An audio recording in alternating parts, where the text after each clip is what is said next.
बिस्मिल्लाहिर्रहमानिर्रहीम। मैं boxing coach शरदेल गल करना तुसां नाल। कल तो एक वीडियो है जिहड़ी वो मतलब बड़ा सर्कल कर दी है कि किस किसां चैलेंज कीता है तो किस किसां ते मैं अज तुसां नाल मुखातिब हाँ कि महमूद सुल्तान जिहड़े बॉक्सिंग कोच हन माशाअल्लाह बहुत अच्छे कोच हन। असी बड़ी उन्हां दी इज़्ज़त करने और बड़ा एहतराम करने कि उन्हें आखे यार कि मैं चैलेंज नहीं किया कि शेरदिल में चैलेंज कीते तो मैं अज तुसां सारे सामने ये मतलब आखना कि चैलेंज जिहड़ा है महमूद साहब की तरफों है और एक बार नहीं होया बार बार होया और साढ़े कोल वीडियो भी मौजूद है कि उन्हें मतलब आप तो चैलेंज किया ही किया कि उन्होंने जो स्टूडेंट हैं उन्हें भी चैलेंज किया कि असी वीडियो जी है इतने इस वीडियो में मैंशन करसा तुसी आप भी देख सकते हो कि उन्हें असा चैलेंज किया बताया भी कि अगर तुसा चैलेंज किया तो इस पर फिर वेट जो है वो मैटर नहीं करता कि वेट ज़्यादा है या घट है। तुसी अगर फाइट करना चाहते हो तो 27 तारीख इंशाअल्लाह मैदान लगसी तुसी भी खेडो और तुसां जेह्ड़े इंटरनेशनल प्लेयर हैं वो भी खेडो मेरी टीम ना पता चल जुसी कि कौन कितना खेड। बाकी उन्हें ये गल की है कि मेरे जितने भी स्टूडेंट हैं सारे इंटरनेशनल हैं। तुसी किसी एक ही स्टूडेंट का नाम दस सको एबटाबाद में कि केड़ा तुसां दा इंटरनेशनल स्टूडेंट है। अगर तुसी उस स्टूडेंट का नाम दसो मैं यकीन करो बॉक्सिंग छोड़ देसा और तुसां केड़ी ट्राफी आंदी असां बगैर के असी ना गए होवां असी जुलने साढ़ा क्लब जुलदा है हमेशा साढ़ा हॉकी स्टेडियम वाला क्लब जुलदा है।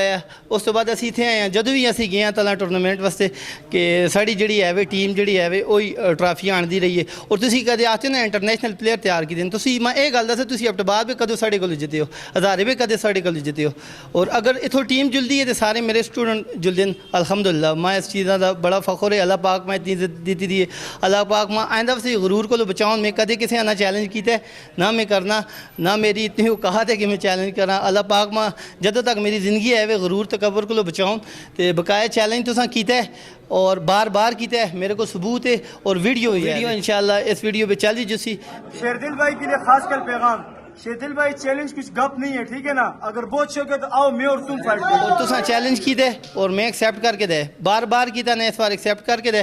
तो पहले कुछ अर्सा पहले ही तुसा मैं किया या तो रिंग नहीं लगता है क्योंकि प्लेयर जो है वो रिंग भी अच्छा लगता है तो हूँ मैदान लगसी पूरे पाकिस्तान में बॉक्सर आसन पता चल जुसी महमूद साहब और तुसी आखते हो मेरा स्टूडेंट हर जगह पर आखते हो मेरा स्टूडेंट भाई तुसा मैं सिर्फ 3 ध्याड़े ट्रेनिंग कराई और अपने क्लब में बुलाया तुसा कि मैं अनफिट होता मैं आके ट्रेनिंग करा मैं तुसा 8 तो 10 बार ट्रेनिंग कराई सिर्फ असा वीडियो बनानी नहीं आती कि मैं वीडियो बना के को रहा लोगों दसा जी मेरा स्टूडेंट बकाया तुसां दे जेह्ड़े स्टूडेंट हैं अगर बू बड़े होन मतलब चैंपियन हैं तो मेरी टीम नाल खेडो ना टूर्नामेंट अनाउंस किया मैं आपने जो भी जो टूर्नामेंट अनाउंस किया इतना खर्चा किया हूँ तुम साढ़े नाल खेडते नहीं हो तो फिर चैलेंज करते हो सिर्फ वीडियो ते बकाया पता चल जुसी इंशाल्लाह चैलेंज अगर किए तो फिर खेड जो अल्फाज तुसां इस्तेमाल किए मैं बिल्कुल उस तरह के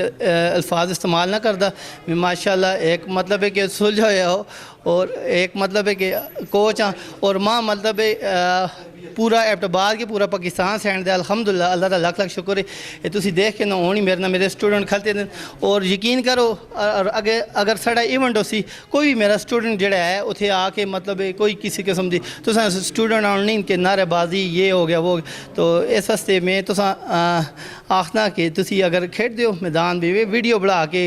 तले ये करना कमेंट्स करना मेरा शिगर तो ये हो गया तो इस तरह चीज़ें नहीं होनी चाहिए। बॉक्सिंग प्रमोट करो असी तो नाल इंशाल्लाह।